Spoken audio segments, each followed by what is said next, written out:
High, আমি বন্ধু, আপনার বন্ধু, দেশের বন্ধু, বিশ্বের বন্ধু, আপনাদের সবার সাথী। আমি এই ভিডিওটা লাইফে ফার্স্ট টাইম আপলোড করেছি। এই ভিডিওর মারফতে আমি সমস্ত স্টুডেন্টকে জানাই যে তারা যেন নিজের মোরাল ডাউন না করে। প্রায় লোক, প্রায় ছেলে চাকরির পেছনে নিজের সমস্ত জীবন কাটিয়ে দিয়েছে। চাকরি কখন পাওয়া যাবে, গভর্নমেন্ট চাকরি কখন পাওয়া যাবে। চাকরি পাওয়াটা কোনো কঠিন না, চাকরি ঠিকই পাওয়া যায়, কিন্তু প্রথমে নিজের বেসটাকে জানতে হবে যে আমার স্কুল লাইফটা কোথায় কাটিয়েছি, কেমন স্কুলে কাটিয়েছি, আমার এডুকেশন কেমন ছিল, এবং আমার এই এডুকেশন অনুযায়ী কি রকমের চাকরি আমি করতে পারি। প্রায় প্রত্যেকটা ছেলে এই চিন্তা করে যে আমি একেবারে বড় একটা র্যাঙ্কের চাকরি করি। সেটা সম্ভব, কিন্তু সেটা তার জন্য সম্ভব যার বেস ভালো, যে হার্ড লেবার করতে পারে, স্টুডিয়াস এবং পেশেন্স, ধৈর্য দরকার। সাথে সাথে একটু সাহস, একটু জিদ্দি, জিদ্দি জিনিসটা খুব দরকার। মানুষ যে জিদ্দি হয়, একটা জিনিসের প্রতি জিদ ধরে নেয় যে এটা করবই, তাহলে সে সাকসেস হয়। কিন্তু তার জন্য কিছু নিয়ম আছে, যে আপনার ক্যাজুয়াল পড়াশোনা চলবে না। ক্যাজুয়াল পড়াশোনা না, আমি স্টুডেন্টদেরকে বলি যে তোমরা যদি সারাদিনে 2 ঘন্টা পড়ো, 4 ঘন্টা পড়ো, সেটা সাফিসিয়েন্ট, কিন্তু সেটা সারা বছর পড়তে হবে। আর আমাদের সমাজের মধ্যে আমরা সাধারণত লোয়ার মিডল ক্লাস বা লোয়ার ক্লাসের লোকের সংখ্যাটা বেশি। লোয়ার ক্লাস বলতে এই নয় যে তারা খারাপ কাজ করে, লোয়ার ক্লাস বলতে ফাইন্যান্সিয়ালি লোয়ার,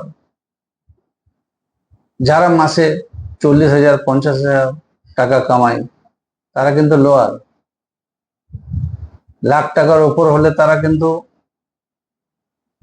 লোয়ার মিডল।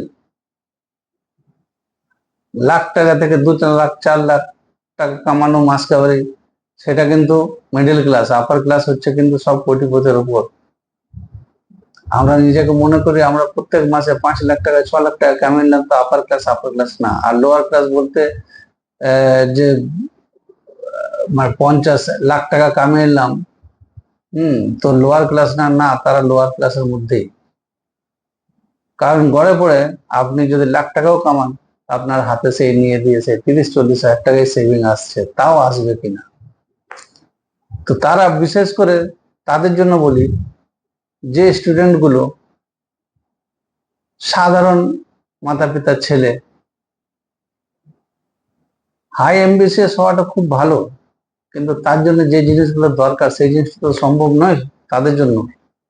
তাই ঠিক যেমন 12 পাস করা হয় বয়স 18-19 বছরের, সেই 12 পাস করার পর অনেক রাস্তা আছে চাকরি করার। যেমন কি আপনি ডিফেন্সে নিজের ছেলেকে পাঠাতে পারেন, বা আমি স্টুডেন্টকে বলি যে তারা তারা যেন ডিফেন্সের লাইনটা ধরতে পারে, পার্লামেন্টের লাইন ধরতে পারে, রেলওয়ের লাইন ধরতে পারে, পোস্ট অফিসের পোস্টাল ডিপার্টমেন্টের লাইন ধরতে পারে।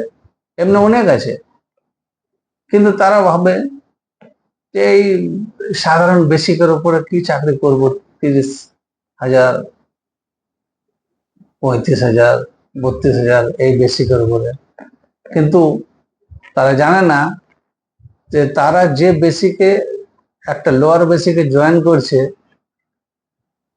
ওইটা জয়েন করার পর তাদের মধ্যে একটা সেলফ স্যাটিসফ্যাকশন চলে আসবে, আর সেলফ কনফিডেন্সটা অনেক বেশি বেড়ে যাবে। এবং যখনই আপনার সেলফ, স্টুডেন্টকে বলি, যখনই তোমার সেলফ কনফিডেন্স বেড়ে যাবে, তখন তোমার যে কোয়ালিটি রয়েছে, যে প্রত্যেক মানুষের মধ্যে একটা কোয়ালিটি থাকে, ট্যালেন্ট থাকে, সেই ট্যালেন্টটা কিন্তু তারা বের করতে পারে না, কারণ অভাব, একটা চিন্তা থাকে, চাকরি হবে কি হবে না, চাকরি পাবো কি পাবো না, এই চিন্তা থাকে। তাই যখনই সে একটা ছোট্টখাটো চাকরি পেয়ে যায় ফার্স্ট স্টার্টিং র্যাঙ্কে 12 লেভেলে, সে কিন্তু আসলে 12 লেভেল চাকরিটা পাওয়ার পরে সে গ্রাজুয়েশন করতে পারে, এবং গ্রাজুয়েশন কমপ্লিট করেও নেই, যার ইচ্ছা থাকে, একটা এম থাকে, যার একটা মনের মধ্যে জিদ থাকে যে আমাকে কিছু ভালো একটা র্যাঙ্কে যেতে হবে, ভালো একটা ইনকাম করতে হবে, আমার পরিবারটা যেন ভালোভাবে আমি ডিল করতে পারি, চালাতে পারি। তো তার জন্য সে যদি তার ইচ্ছা থাকে একটা ভালো র্যাঙ্কে যাওয়ার জন্য, একটা ভালো পোস্টে যাওয়ার জন্য, তাহলে সে কিন্তু তাদের ডিপার্টমেন্টাল এক্সাম হয়, প্রত্যেক ডিপার্টমেন্টাল এক্সাম হয়, এলডিসি এক্সাম গুলো। সেই এক্সাম গুলো দিয়ে সে সেই ডিপার্টমেন্টেই, এমনকি সে গ্যাজেটেড অফিসারও হতে পারে, কোয়ালিফিকেশনটা যেন গ্রাজুয়েশন থাকে, এবং সে করে নেয়, যারা জিদ একটা ধরে নেয় তারা করে নেয়। তাই বলি যে যারাই একটা ইচ্ছা থাকে যাদের মনের মধ্যে যে হ্যাঁ আমি একটা কিছু ভালো একটা র্যাঙ্কে ভালো একটা চাকরি করি, কিন্তু সমাজের মধ্যে আমার মানে ভালো একটা পরিস্থিতি হয়, তো তারা দরকার নেই, তাদেরকে ডাইরেক্ট ঢুকতে হবে, ডাইরেক্ট যেতে হবে ওটাতে, তারা নিচের লেভেলে শুরু করুক। আর একটা কথা আছে, যারা 20-21 বছরে এই চাকরি, ছোট ছোট চাকরিগুলো ধরে নেয়, তারা এটা চিন্তা করে দেখে না যে আমি 20 বছর 21 বছরের চাকরিটা ধরার পর একটা ছেলে যে 27-28 বছরের চাকরিটা ধরছে, তার তুলনায় সে 5-6 বছর সে এক্সট্রা অ্যামাউন্টটা পেয়ে যাচ্ছে হাতে, তার সেলফ কনফিডেন্স অনেক বেড়ে যাচ্ছে, তার সেলফ স্যাটিসফ্যাকশন অনেক বেড়ে যাচ্ছে, এবং আসলে কিন্তু তারাই জীবনের সাকসেস, তারাই জীবনের সাকসেস। আমি 18 বছর বয়স, যখন 18.5 বছর বয়স, তখন আমি চাকরি ধরেছিলাম একটা ছোট র্যাঙ্কের, কিন্তু আজ আমার রিটায়ারমেন্টের সময় চলে আসছে, কিন্তু আজকে আমি ভালো র্যাঙ্কে আছি, আমি এর মধ্যেই আমি সেলফ স্যাটিসফ্যাকশন, সেলফ কনফিডেন্স আমার বেড়েছে, আমি ভালো র্যাঙ্কে গেলাম, পরিবার ভালোভাবে চললো, ঘর বাড়ি পড়াশোনা ছেলের সব ভালোভাবে হলো। কিন্তু আমি যদি প্রথম থেকে চিন্তা করি যে একটা খুব ভালো একটা বড় চাকরি ধরি, তো তার জন্য আমার বেস চাই, তো বেসটা না থাকলে হবে না। তো তো সবারই তো সেই বেসটা থাকে না, ইচ্ছাটা তো সবারই হয় কিন্তু বেসটা থাকে না, কিন্তু তাই যখন বেস না থাকে তখন তাকে ছোটতে যাওয়া উচিত, তারপর ছোট থেকে সে নিজের কোয়ালিটি দেখিয়ে, এডুকেশন বাড়িয়ে, কোয়ালিটি দেখিয়ে সে যেতে পারে উপরে।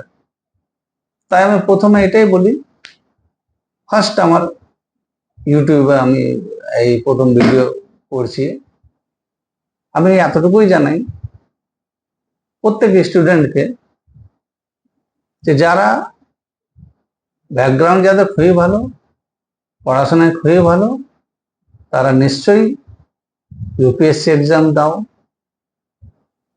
বড় র্যাঙ্কে যাও, কিন্তু যার বেশ একটু কমজোর, বেশ যাদের অতটা মা বাবার সাপোর্ট পায়নি, ফাইন্যান্সিয়ালি সাপোর্ট নেই, তারা কিন্তু মোরাল তাদের যেন ডাউন না হয়, তারা রীতিমতো একটা ছোট র্যাঙ্কে গিয়ে তারা সেম জিনিসটাই, যেটা তাদের ইচ্ছা বড় কিছু হওয়ার, সেম জিনিসটাই সে হতে পারে, পারে না তা না, হতে পারে, তা সম্ভব। বেশ, আজকে প্রথম ভিডিওতে আমি এতটুকুই বলে শেষ করছি। নমস্কার।